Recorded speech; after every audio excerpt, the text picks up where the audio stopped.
The tide of war had finally turned in favor of Alaris. The relentless enemy forces had been pushed back, and victory was finally within their grasp. The final battle was fierce, but with the invaluable contributions of Aloria, Alaris emerged triumphant.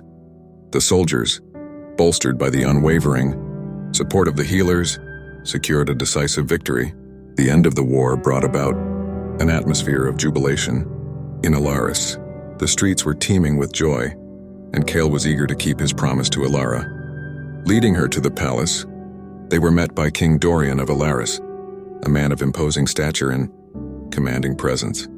With a gracious smile, the king addressed Alara, acknowledging her honorable fulfillment of their agreement.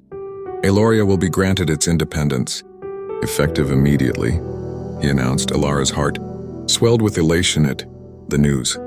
She eagerly prepared to return to her village, ready to share the incredible news of their newfound freedom. As she arrived back in Aloria, she was greeted with cheers and expressions of gratitude from the people. However, the joy was short-lived.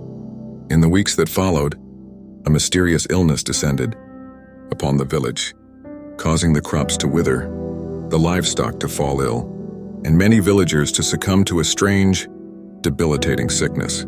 Even Alara's healing skills seemed powerless against this new threat. Determined to uncover the truth behind this calamity, Alara embarked on an investigation that led her to unsettling revelations.